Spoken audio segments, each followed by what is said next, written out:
শোনেন, আপনাদের সবারই মাথার ব্রেন ভালো।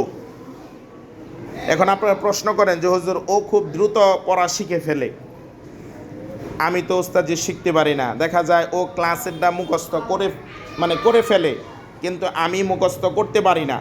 এটা প্রবলেমটা কি? এটা প্রবলেম হলো আপনার মনোযোগ নাই। আমার কথা শুনেন আগে ভালো করে। যে দেখা গেছে আপনাদের ক্লাসের মধ্যে অনেকেই ক্লাসে একবার পড়াইলে সে বলতে পারে, কিন্তু অনেকে আছে যে ওস্তাদ যে আমি তো ক্লাসেও পড়ি, বাসায়ও পড়ি, আবার প্রাইভেট পড়ি, কোচিং করি, ওই ম্যাডামের কাছে পড়ি, ওই হুজুরের কাছে পড়ি, আমারটা হয় না কেন? আপনারটা না হওয়ার কারণ হলো কি জানেন? আপনার মনোযোগ নাই। আপনার কি নাই? আপনার চেষ্টা নাই। হুজুর কে বলছে চেষ্টা নাই? আমি তো চেষ্টা করি, কিন্তু তাও হয় না। আপনি চেষ্টা করে দেখবেন, মনোযোগ দিয়া বাসায় পড়বেন। ও যদি 10 বার পইরা পারে তাহলে আমি একটু বেশি পড়বো, আমি 20 বার পড়বো। ও যদি 20 বার পইরা যদি পারে, আমি 40 বার পড়বো। আমি যদি 40 বারও যদি আমার না হয় তাহলে আমি 100 বার পড়বো। আমার 100 বারেও যদি না হয় তাহলে আমি তসবি হাতে নিয়ে 200 বার পড়বো। আমার 200 বারেও যদি না হয় আমি 1000 বারে আমার পারতে হবে। 1000 বারেও যদি আমার না হয় আমি 2000 পড়বো।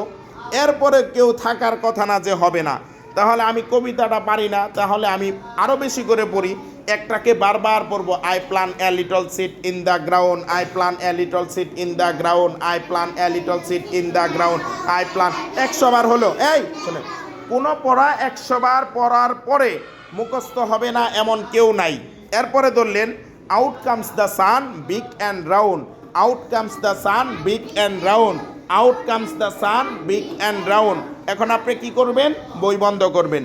বই বন্ধ করার পরে আপনি দেখবেন এখন আপনি নিজে নিজে পারতেছেন কিনা। তাহলে কোনটা? আমি এখন কবিতা শিখছি। কি? এদিকে দেখান, দেখছেন? এই যে আমি এখন কথা বলতেছি, আপনারা মনোযোগ দিয়ে শুনতেছেন না। আর যারা মনোযোগ দিয়ে শুনতেছে না তারাই পড়াগুলা পারে না, তারাই পড়াগুলা পারে না। এজন্য আপনাদের এই পড়াগুলা বারবার জৈবা মুখস্থ করতে হবে। কথাগুলা বুঝে আসছে? হ্যাঁ, কালকে ইনশাল্লাহ